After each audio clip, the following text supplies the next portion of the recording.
समाजातील विविधता या धड्याच्या आपण पुढील विभागात आहोत. चला तर आता आपण आतापर्यंत जो अभ्यास केला की आपण एकमेकांबरोबर कसं सहकार्याने वागायचं आहे, एकमेकांबरोबर एकोपा ठेवायचा आहे की ज्याच्यामुळं कोणतंही संकट आलं तर त्याला आपण सामोरं जाऊ शकतो. पण असं आपण जी सहकार्याची भावना ठेवतो, आपण एकमेकांबरोबर जे एकोप्याने राहतो, परंतु कधी-कधी ह्याच्यामध्ये काही मतभेद सुद्धा होऊ शकतात.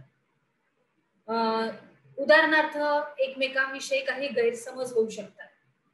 ह्याचं उदाहरण म्हणजे कोणी आपल्याला कधी दुखावलं असेल किंवा कोणत्याही बाजूने आपल्याला काही दुःख दिलं असेल, तर ते आपण आपल्या मनात ठेवतो आणि त्याच्याविषयी आपण कधीतरी सूडबुद्धी किंवा त्याचा संपूर्णपणे प्रश्न सोडवण्यासाठी आपण कधी-कधी काही संघर्षाची कारणं सुद्धा म्हणजे भांडणामध्ये होऊ शकतात. तर आपल्या उपक्रमात तसं लिहिलेलंच आहे आपण सुद्धा. कधी-कधी मतभेद होतात, वाद होतात आणि ते संघर्ष निर्माण करतात किंवा आपल्या एकमेकांबद्दल असणारे गैरसमज हे सुद्धा आपल्याला भांडणाला प्रवृत्त करू शकतात. तर मग हे असे जे संघर्ष आहेत, मतभेद आहेत, हे आपण दीर्घकाळ चालू ठेवणं हे योग्य आहे का? हे आपल्या हिताचं आहे का? हे आपण आता लक्षात घेतलं पाहिजे. बरोबर? मी काय बोलते ते लक्षात येतंय? की आपण जी भांडणं करतो किंवा आपल्याबद्दल जे काही गैरसमज असतील, ते जर आपण सातत्याने ठेवले, तर त्याच्यामध्ये कोणालाच फायदा होणार नाही. या उलट आपलं नुकसानच आहे. आपलंही नुकसान आहे आणि दुसऱ्यांचंही नुकसान आहे. तर ह्याच्याऐवजी जर आपण एकमेकांना व्यवस्थित समजून घेतलं, व्यवस्थित आपण समजून घेतलं, आपल्याला काय गैरसमज झालेला आहे एकमेकांबद्दल, तो दूर करून आपण ते जे संघर्षाची कारणं निर्माण होणार होती, जी विध्वंसक होती, ती आपण नष्ट करू शकतो. ह्याच्यासाठी आपल्याला एकमेकांबरोबर समजूतदारपणा हा ठेवला पाहिजे. त्यालाच आपण सहिष्णू वृत्ती असं म्हणतो. बरोबर? पण आजकालच्या जमान्यात आपण समजूतदारपणा हाच शब्द ह्याच्यासाठी वापरतो. पुढे आता आपल्या आयुष्यात आपल्याला या पूर्णपणे आपण हे जे जीवनशैली आता जगतोय, तर त्याच्यामध्ये आपल्याला विविध भूमिका पार पाडण्याची संधी पण येते. त्याच्यासाठी आपल्याला आपण बघतोय की समाजात आपल्या वाटेला अनेक भूमिका येतात आणि एकच व्यक्ती अनेक भूमिका पार पाडत असते. उदाहरणार्थ तुमचे बाबा, ते उत्तमरित्या पाल्याची भूमिका हे बजावत असतात. तसंच ते एका पतीची सुद्धा व्यवस्थित भूमिका पार पाडत असतात. तसंच ते आपल्या ऑफिसला जातात, आपल्या कामकाजामध्ये ते सुद्धा एक योग्य असा कारकून किंवा व्यवस्थित एक आपलं काम पार पाडणारा एक प्रामाणिकपणे मनुष्य हे सुद्धा त्याला एक संधी मिळते. या सगळ्या भूमिका तो आपल्या आयुष्यात करत असतो. आपले बाबा, बरोबर?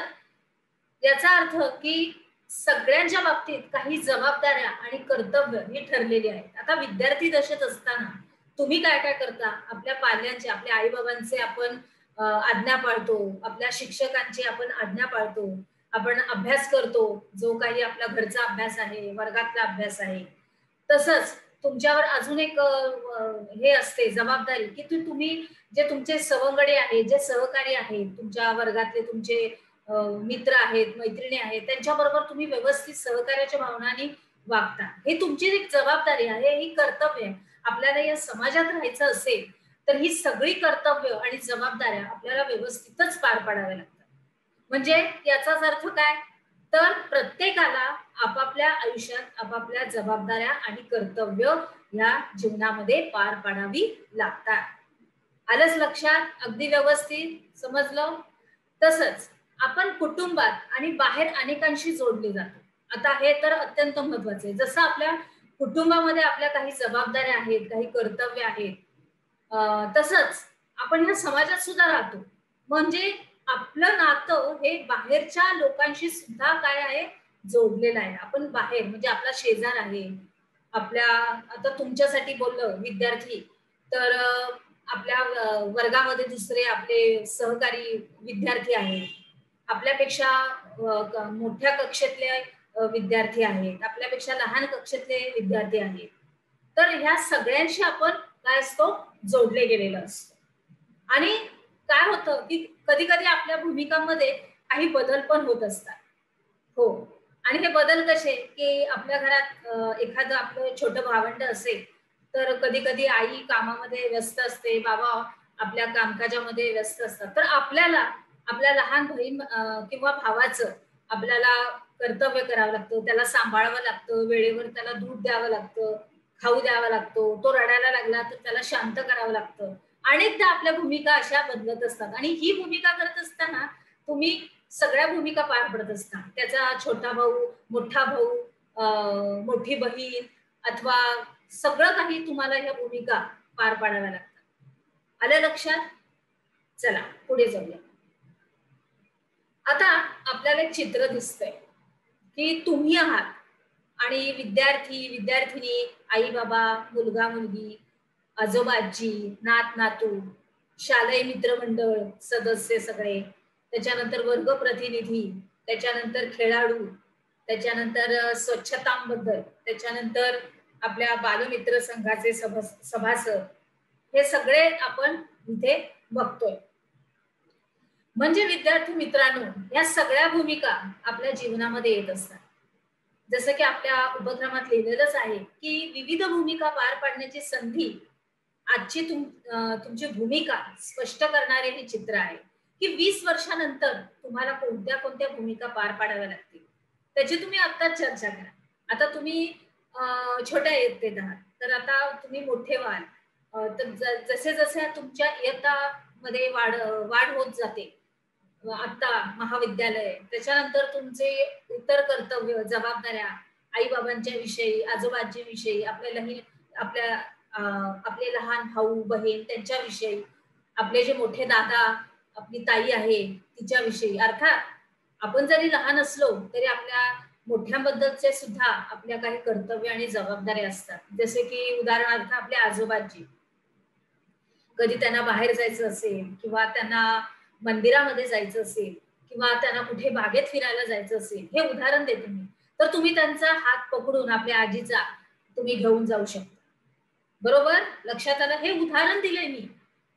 ते आतापासून तुम्ही जर बघितलं तर त्याची तुम्ही आपापसामध्ये चर्चा करा, की ह्याच्यानंतर आता ह्या तर एक छोट्या छोट्या प्राथमिक अशा तुमच्या समाजातल्या या भूमिका आहेत. पण जेव्हा तुम्ही मोठे व्हाल, अजून 20 वर्षानंतर, आपल्या उपक्रमात तसंच आहे, आपल्या पाठ्यपुस्तकात पण असंच आहे, की जेव्हा तुम्ही मोठे व्हाल 20 वर्षानंतर, तेव्हा तुमच्या काय काय जबाबदाऱ्या असतील, तर त्या सुद्धा तुम्हाला पार पाडाव्या लागणार आहे. आणि कारण आपण ह्या समाजात राहतो आणि ह्या समाजात राहताना आपल्या जीवनामध्ये आपल्या ह्या विविध भूमिका आपल्याला पार पाडाव्या लागतात.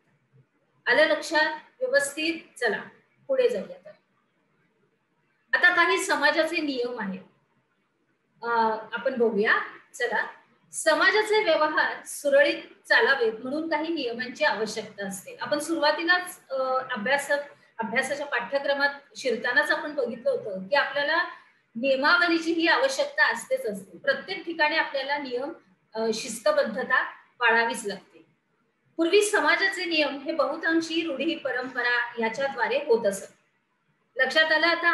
पूर्वीचा आपला प्राचीन युग, हा, तर त्याच्याशीच तिथं कशा असायचं, की रूढी असायच्या, परंपरा असायच्या. पण त्याच्यानंतर हळूहळू आपला समाज बदलत गेलाय.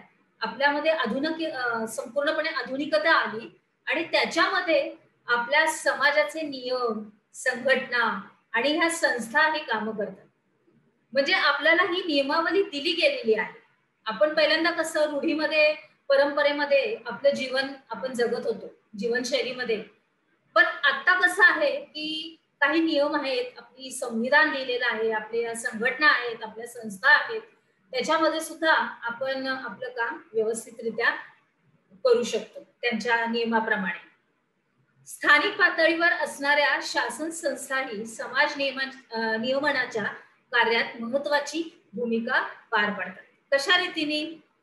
की बघा, काही समाजकार्य चालू असतं किंवा काही शासन संस्था असतात. आता उदाहरणार्थ दिलं तर तुमच्या लक्षात पटकन येईल की आपले बाबा जेव्हा तुमचे बाबा जेव्हा ऑफिसला जातात, कामावर जातात, त्यावेळेस ते त्यांचं वेळ असते 9 वाजता ऑफिसमध्ये पोहोचायची. लक्षात आलं? व्यवस्थित लक्षात घ्या. 9 वाजता त्यांना आपल्या कामकाजावर पोहोचायचं असतं. त्याच्यासाठी ते 9 वाजता घरातून बाहेर पडतात का? कधीच नाही. आई सकाळी उठल्यापासून त्यांचा डबा करत असते. ती व्यवस्थित तिच्या नियमाप्रमाणे उठते 6-7 ला. तुम्हाला शाळेचा डब्बा देते. तुम्ही शाळेमध्ये जाता. त्याच्यानंतर 8 वाजता ती तुमच्या बाबांना सुद्धा डबा बांधून देते आणि त्याच्यानंतर मग आपली रेल्वेनी किंवा आपल्या बसनी ते प्रवास करत आपल्या कामकाजावर पोहोचतात. म्हणजे बरोबर 9 वाजता ते आपल्या वेळेवर आपल्या टेबलावर बसलेले असतात आपलं काम करत. म्हणजे याचा अर्थ काय की प्रत्येक ठिकाणी आपल्याला जायचं आहे तर हे शासन जे आहे आपलं, त्या सुद्धा या संस्था हे काम करत असतात. आपल्याला नियम तेच लागू देतात. ते असं म्हणतात काय 9 नाही, 9 वाजता कामकाज आहे, तुम्ही आरामात 11 वाजता या. नाही, तसं नाही चालत. नियमावली म्हणजे नियमावली. बरोबर आहे? जसं शाळा, कामकाजाच्या ठिकाणी, आपल्या कुटुंबामध्ये प्रत्येक कामकाज हे वेळेवरच होत राहतं. आलं लक्षात? अगदी व्यवस्थित. चला पुढे.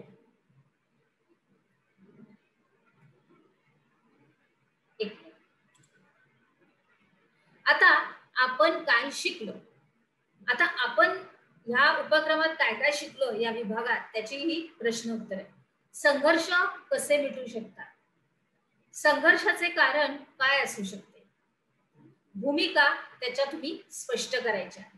मी ते थोडक्यात दिलंय, परंतु मी जेव्हा सांगते तेव्हा विस्तारितपणे सांगते, जेणेकरून ते तुम्हाला व्यवस्थित लिहिता येईल. आपल्या समाजाचे नियम हे कोण करतात? चला, तर मग आपण आता आपल्या पुढील विभागात प्रवेश करूया. चला.